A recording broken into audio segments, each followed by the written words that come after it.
Does Korean feel so different to English that you'll never get it? Don't worry, this happens a lot to my students, and I'm going to show you how to make it easier. Hi, my name is Lindsay, a language learning expert passionate about helping you learn languages better, and in this video, I'll be sharing 5 Korean differences that always confuse English speakers, and how we can make them easier. But before we get started, if you haven't already got your hands on my ultimate language resource list, then you must do so. It is available right now at lindsaydoeslanguages.com/list.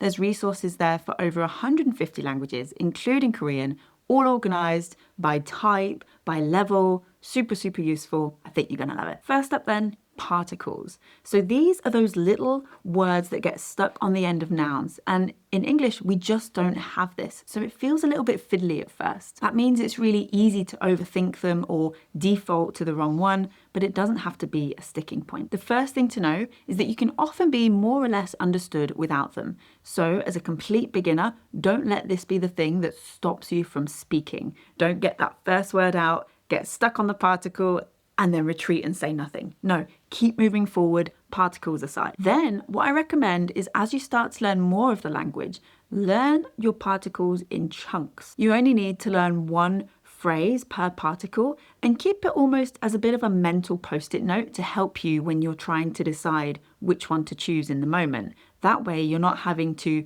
flick through your mental grammar book in your head and instead just flick through a couple of mental post-it notes. Difference number 2 is subject, object, verb, word order. So English is an SVO language. This means subject, verb, object. Korean, on the other hand, SOV.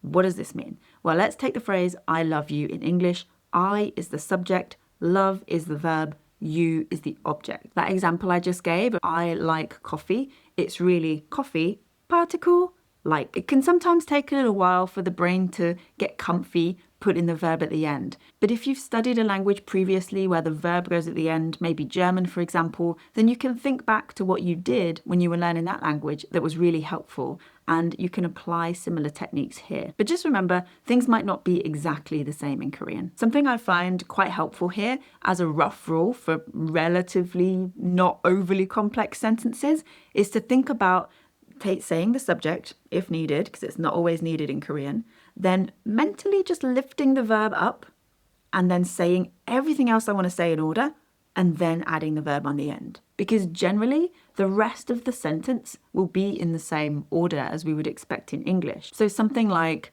my friend with me to the cafe went.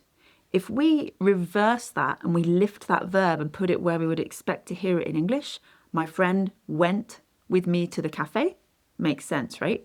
But if we lift the verb, put it to the end for the Korean sentence, everything else is going to be in the order that it is. The verb is just going to go at the end. Much like any quick fix, there will be exceptions, but generally I find this quite a helpful rule to just get me there quicker when it comes to speaking especially and not messing up the verb placement. Difference number 3 is honorifics. So when you're learning Korean, it's not just about what you say, but how you say it. This isn't something that we're massively used to in English. I mean, just take the word you, which could mean, oi, you, or it could mean, you, fine sir. There is no distinction, one word.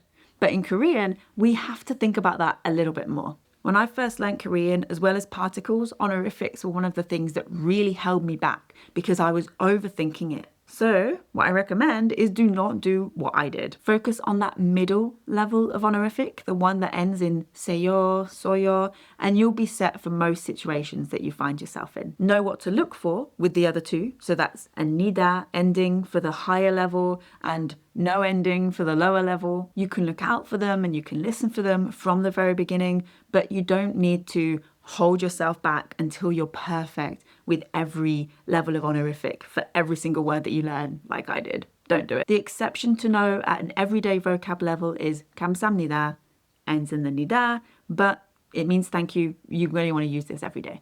Difference number 4, numbers. So if you've already started to learn Korean, you will know that there are 2 sets of numbers, Sino-Korean and native Korean numbers. If you can remember the 2 sets, you don't necessarily need to remember the names of numbers, the Sino-Korean and native Korean, unless you can, but the grammar jargon here isn't that helpful. What is most important is that you know which number to use for what thing. Personally, I get the labels a bit confused. I can remember the 2 counts, but I forget which label is which. And actually, no one is going to ask you, is that a Sino-Korean number that you just used? So you're fine. But when it comes to what use that you're going to use them for, I have a little process that I refer to help get me unstuck. Remember that 하나, 둘, 셋 is the go-to for taking a photo. So you can think about that as someone almost counting on their fingers, right? 1, 2, 3.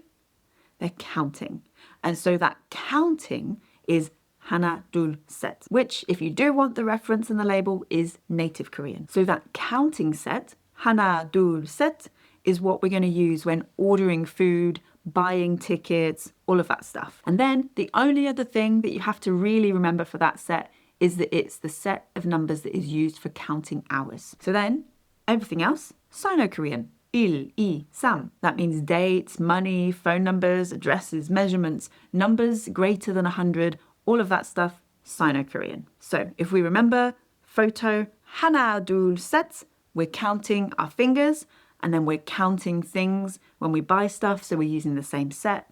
Easy. Difference number 5 is non-cognate friendly vocab, at least at first glance. So when you learn French or Spanish or German, you can guess a lot before you learn thanks to cognates. Cognates are words that are the same or similar in different languages. But you've picked to learn Korean, so that advantage has been taken away. Mostly. It might appear at first glance that Korean is completely different to English. And sure, there are lots of differences, but that doesn't have to make it overly difficult. And when it comes to vocab, we have Konglish. Once you can read Korean, you'll be pleasantly surprised by how much you can read in terms of signs and menus and all of that, and how much you can decipher those words that you've just read out loud. Here's a handful of examples. 마트, 아이스커피, 아이스크림. You're going to see these words. Easy. And when it comes to learning less familiar words, there's plenty of ways that I can help you with this inside Vibrant Vocab. But I'll give you a little bit of a primer. Essentially, it goes like this. Hook, line, sinker. Hook means you want to give it as many hooks as possible, the things that make the word memorable. So visual clues, some kind of physical movement, some kind of tune to the sound of the word, whatever it is, right? They're your hooks. Then line means that you are practicing your lines. You're putting those words into context. You're practicing with the words. You're not just looking at it, hoping it sticks. And then when you've given it hooks, when you've done your lines, sinker, bing, goes into your long-term memory. If you want the full explainer and more when it comes to vocab, then I highly recommend joining Vibrant Vocab. You can learn more and do so at lindsaydoeslanguages.com/vocab. And as always, thank you for watching. If you found this helpful, hit like, subscribe, and tell a friend so we can all learn languages better.